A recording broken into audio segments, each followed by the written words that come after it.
Hi friends, welcome to priceless information. இன்றைக்கி easy சமையலில் நம்ம என்ன பார்க்க போகிறோன்னா சுவையான எள்ளு உருண்டை எப்படி செய்கிறதுன்னு தான் பார்க்க போகிறோம். வாங்க வீடியோக்குள்ளே போயிடலாம்.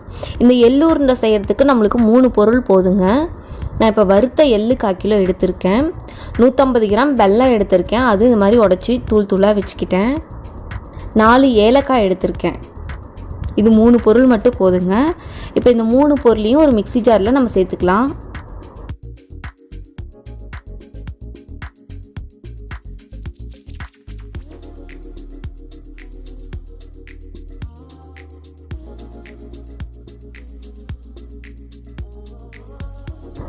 சேர்த்துட்டு நம்ம நல்லா நைஸாக அரைச்சிக்கலாங்க.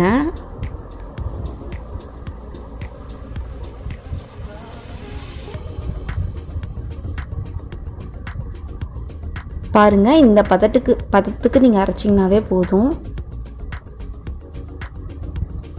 இதில் நம்ம நெய் கூட சேர்க்க தேவையில்லைங்க.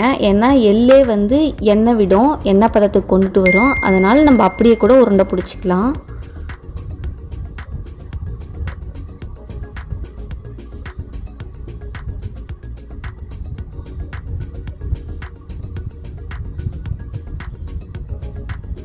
பாருங்கள், நான் உருண்டை பிடிக்கிறேன். உருண்டை பிடிக்கும் போது பாருங்கள், என் கையில் எண்ணெய் பதம் இருக்குது. அப்படியே எல்லே நம்மளுக்கு எண்ணெய் பதத்தோடு தான் இருக்கும்.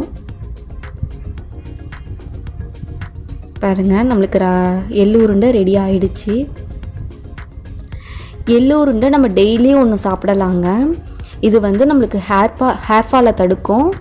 ப்ளஸ் ஹார்ட்டுக்கு ரொம்ப நல்லது. இதில் கால்சியம் அதிகமாக இருக்கிறதுனால எலும்புக்கும் ரொம்ப நல்லதுங்க. டெய்லி நம்மளுக்கு ஒரு உருண்டை சாப்பிட்லாம்.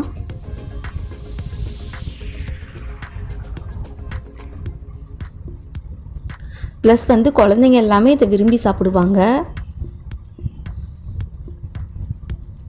இரும்பு சத்து நிறைஞ்சது. இது ஈஸியாக செய்யக்கூடிய ஒரு டிஷ்ஷு கூட.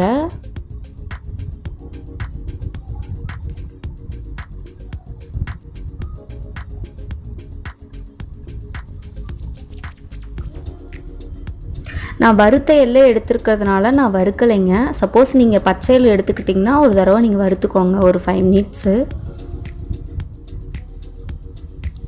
பாருங்கள், எள்ளு உருண்டை ரெடி ஆகிடுச்சு.